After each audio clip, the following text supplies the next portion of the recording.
Well, hey guys, good morning. Happy Monday. So I've got my liquid courage here of my coffee, my espresso, and my beauty dust. And my Totoro mug is in the dishwasher right now. So I've got my biggie mug that says it's all good. Yeah, it's all good because it's Monday. But it's in keeping with today's video topic, which is something that I've been wanting to make in a video format for quite some time now. Kind of talking about the myths and confusion around the term non-comedogenic and pore clogging ingredients and comedogenic rating scales that appear on the internet. What those mean, are they valid, and where does all of that come from? And it's very confusing, right? I mean, products say mineral oil free, products say non-comedogenic, but some people still use them and find that they, quote, break them out. So what's up with that, and what is going on? And you know, I can tell you what I know, as a dermatologist, in terms of really just what we know. And to be frank, we don't really know too much. So let's take a step back historically, okay? There's a term in dermatology called acne cosmetica, okay? It refers to acne that is exacerbated, worsened, precipitated by the use of cosmetics, okay? And this term was coined in the 70s, and it was used to describe the association between cosmetics and acne breakouts in women over the age of 30, okay? So that included everything from makeup, cold creams, moisturizers, everything that the women were using that was thought perhaps or to be associated with worsening breakouts of acne, okay? Cosmetic formulations at that time contained many animal, vegetable, and mineral oils, as well as synthetic oils or esters.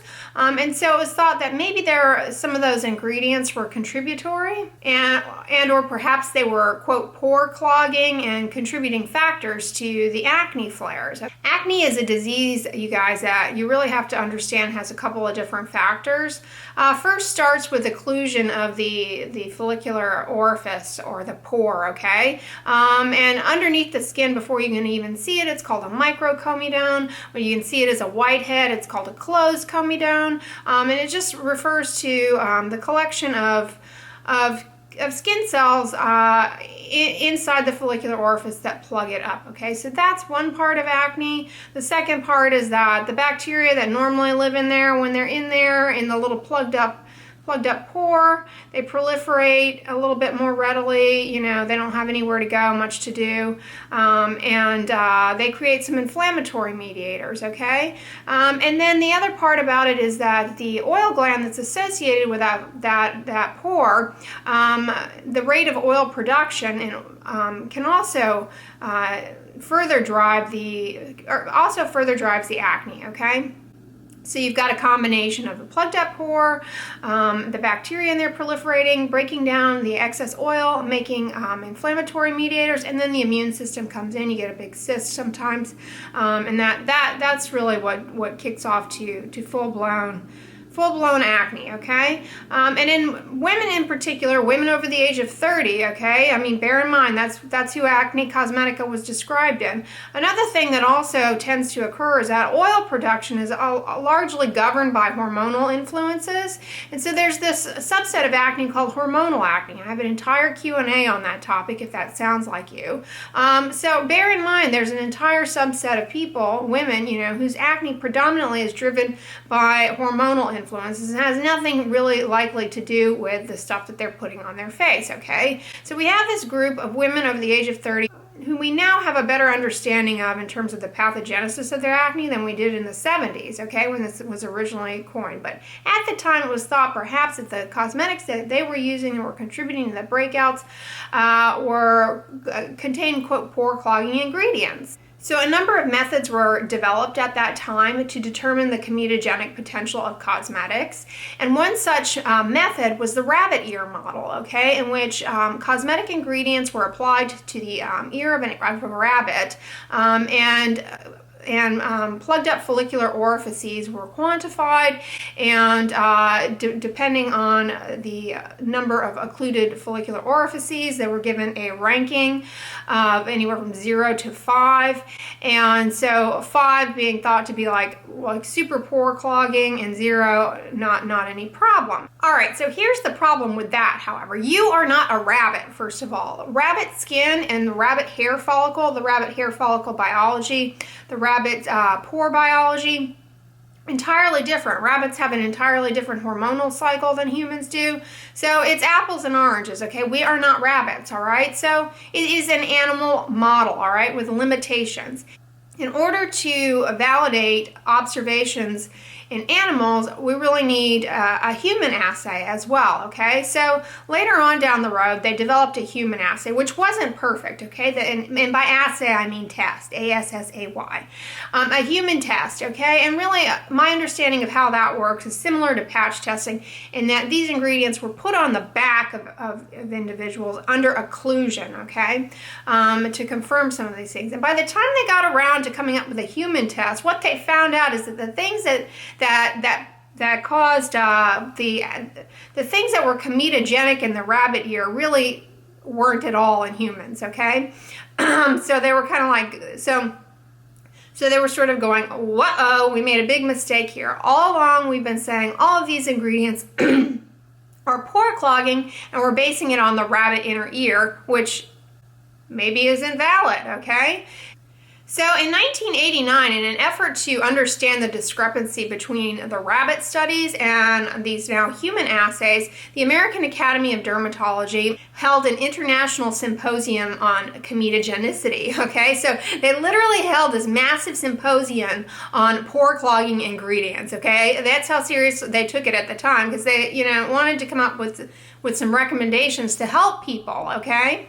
And they took into account several factors, the methodology in the rabbit ear studies and the human studies, how the experiments were designed, the biases in the animal studies, and the formulations that were looked at. And so they concluded, and they came up with kind of a consensus guideline recommendation that if the animal model does not show comedogenesis, okay, so the rabbit ear doesn't get plugged up, then it is unlikely to be problematic in humans. All right, that was their what they came up with. But if there was and likewise 1+ reactions were unlikely to be problematic in humans. But 2+ or 3+ reactions required more scientific judgment and potentially some validation in human studies, and reformulation of the product should be considered. And so essentially that is what has formed the basis of the statement on products that says non-comedogenic. Nowadays, animal testing is prohibited in the cosmetic industry, so it's difficult to go back and kind of retest some of those things. There are new ingredients. But for the most part, starting with a moisturizer, for example, that says non-comedogenic, that seems to be, at least the consensus from the side of the dermatologist is that, those ingredients are low likely to clog pores. But bearing in mind that cosmetics formulate, but bearing in mind that cosmetic companies and cosmetic companies formulate their products with different ingredients, new ingredients that may not have been tested in the past. So, while the ingredients that were once tested that may be present in the product are very low likely to clog pores, it's hard to say for sure if there's anything in there that is going to clog pores or lead to acne breakouts, okay? But in general, the statement non-comedogenic, in my mind, is the one that is best followed versus exclusion of certain ingredients. And by exclusion of certain ingredients, I want to underscore the fact that during all this time with what it being such a confusing topic, who do you think has jumped on board and taken advantage of that? Marketing claims, okay? And so marketing claims have, touted certain things as being problematic that, and in reality, absolutely are not. Mineral oil is a classic example, okay? Mineral oil does not clog pores, okay? The animal model really doesn't support that it does. The human model doesn't support it. It's been retested tested numerous times. It is not a pore clogging ingredient. It's been tested in powders. It's been tested in creams, body scrubs, all sorts of things, pressed face powders, etc., not pore clogging, okay? And even at heavy concentrations, it doesn't appear to be pore clogging, okay? Marketing claims have really convinced us that mineral oil is somehow comedogenic and or dangerous.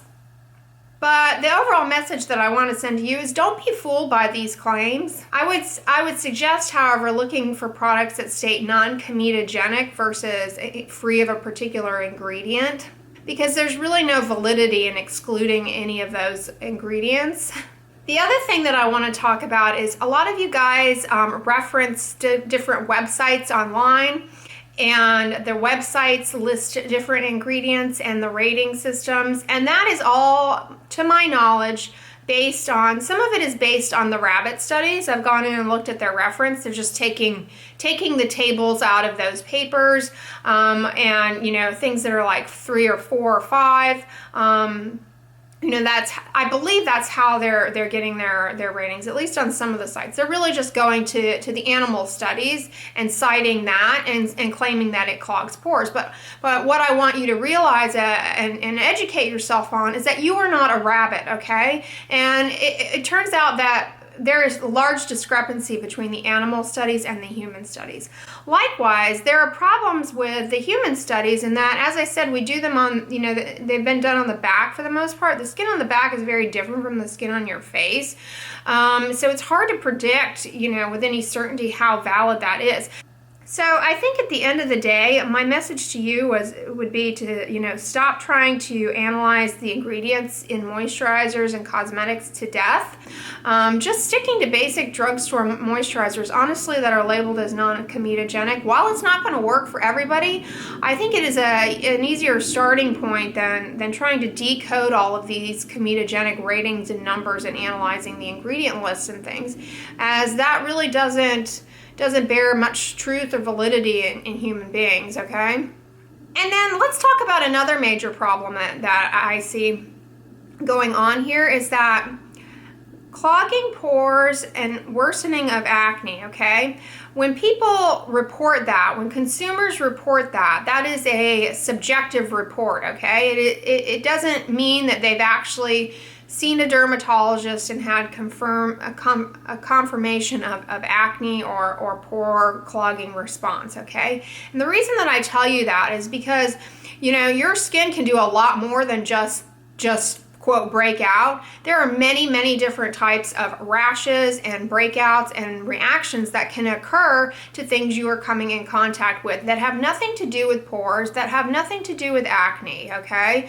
So one classic example is an irritant contact dermatitis, little red bumps that, look like acne but are not acne. And another type of reaction is actually little tiny ingrown hairs or pseudofolliculitis barbae in people who are removing their hair either by threading or waxing. When those little baby hairs start to grow in, they can become ingrown and create little tiny bumps that then become kind of acne-like, and you may associate that with quote breaking you out, all right? The other thing that can happen is just you have acne and acne flares. There may be hormonal things going on in the individual's life. There are a variety of things. There's a full spectrum, a full gamut. So when somebody says something breaks them out, that can mean one of 1,000 things, okay? So be conscientious of that it may not have anything to do with acne, it may not have anything to do with pores, it may have something to do with acne and nothing to do with the stuff that they were putting on their face, okay?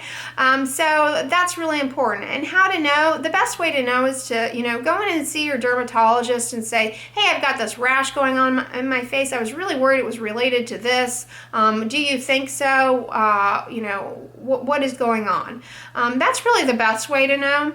But as far as Acne Cosmetica, if you are dealing with breakouts and you and you believe that they are related to the things that you're putting on your face, the best thing that I can advise you to do is to just take a skin detox. And by skin detox, I don't mean any sort of tea drinking or facial steaming kind of thing. Don't do any of that. What I recommend is that, you know, you just stop using makeup, stop using any kind of cosmetics, stop trying to clean your pores, stop trying to scrub your pores, all of those things, because those things can actually worsen not only acne, not only pore concerns, but if you've got an irritant dermatitis that looks like acne, that's certainly going to get worse. Most things get worse the more stuff you try and heap on your skin and try and DIY remedy, okay? That really just makes things worse, okay? So put everything in the drawer and, you know, just stop using stuff for a while and see what happens. Minimize your skincare routine for sure. Another thing that people ask me a fair amount about is like, do you need to be changing brands of products? Does your skin get used to something? No, there's no truth to that either. And then the last thing that I'll touch on as far as things that look like kind of in the family of acne but are not acne, and some people report breakouts of related to heavy moisturizers, is Melia. I have a Q&A on Melia, but Melia are just little cysts that form in the skin, and they have nothing to do with the stuff that you're putting on your face, okay? Nothing to do with that, all right? So there's no such thing as Melia Cosmetica, okay? There's no such thing as Melia due to putting moisturizers on the face, period, okay? Melia are little baby cysts in the skin that some people just make, and people can make them after a sunburn, for example, after a variety of things, but heavy moisturizers do not cause Melia, and that is a skin myth for sure, okay? But anyways, guys, I hope this video was helpful in kind of clarifying some of the mystery of pore clogging ingredients. Really just know that we really don't know much about it. It's not, you know, this stuff, we kind of came up with it in the 80s, but not much has been done since then. And now with the limitations of animal testing, you know, a lot of what you see as far as the rating scales relates to that 0 to 5. And so, you know, it's not necessarily relevant to humans. So the best thing to do is just minimize your skincare routine. In my opinion, the best thing to do is to just keep your skincare routine minimal and maintainable, and don't, you know, go changing it up too much. And, you know, if you do break out, there are other things that are very likely to be causing that besides just the makeups and things that you're using, okay? So anyways, I'm going to conclude this video here. I hope you found it helpful. If you enjoyed it, give it a thumbs up, share it with your friends, and as always, don't forget, sunscreen and subscribe. I'll talk to you guys tomorrow. Bye.